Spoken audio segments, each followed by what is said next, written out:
Okay, so let's unpack this. If the car was, the ultimate 20th century ticket to freedom, how did we get to a point where a 20-something would rather have a glowing rectangle in their pocket than a steering wheel in their hands? Well, I mean, it really comes down to what independence actually looks like today. A smartphone just gives you that feeling of freedom much more than a car does now. Right, it's immediate. Exactly. And when you look at modern cities with dense public transit, bike sharing, scooters actually owning a car, just, it doesn't make financial sense anymore. It's just a massive fixed cost, right? hmm Welcome to our deep dive, by the way. Today we're looking at the actual math of modern mobility, and we're going to decode why the traditional dream car is fading out and how you can actually save a serious amount of money.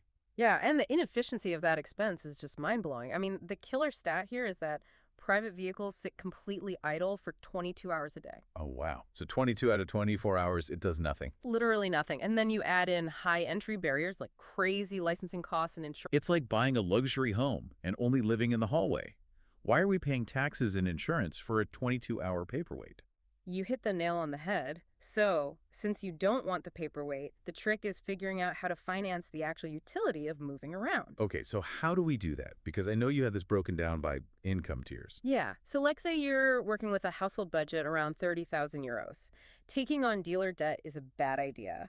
The smartest move here is getting a clean bank loan and acting as a cash buyer for a solid, 20 to 25,000 euro used car.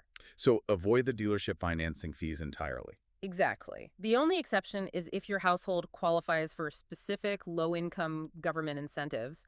Sometimes those can slash over 10 grand off a new car, which, Wait, 10 grand?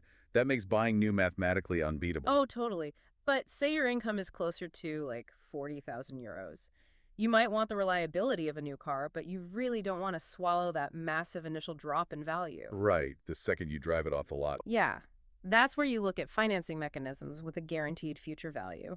You're essentially renting the depreciation. You upgrade every 3 years and only pay for the value the car loses. That makes a lot of sense. And what about the higher bracket, like 50,000 or more? At 50,000 plus, your time is your most valuable asset. So long-term rental, or NLT, makes the most sense.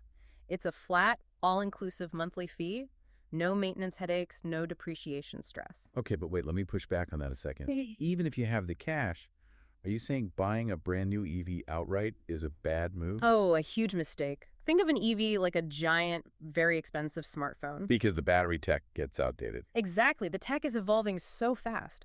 If you buy an EV outright today, you're stuck trying to sell obsolete battery tech in a few years.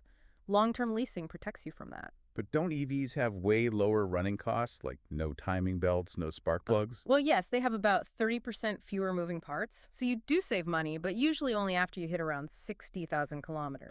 So there's a catch. A big one. Because they're packed with specialized tech, getting comprehensive Casco insurance on an EV is just far pricier. Okay, so if owning an expensive EV outright is a trap, how do we optimize this?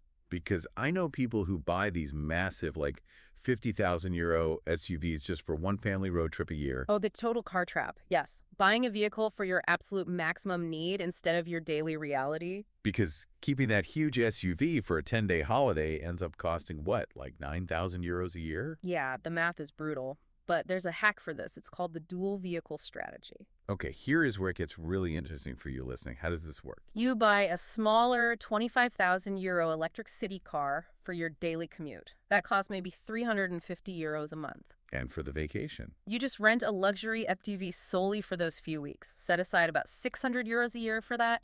You end up saving over 4,000 euros annually. Wow. So you're basically telling us to optimize for the 95% of our daily life, not the 5% we spend on vacation. Exactly. It's all about shifting your mindset from, owning a thing to buying a service.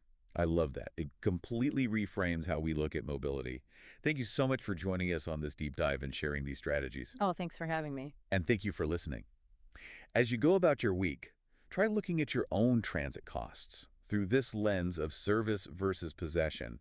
And we want to leave you with a final thought to ponder. Yeah, this is a fun one. If mobility becomes purely a service and personal car ownership vanishes entirely, how long until our personal garages become completely obsolete?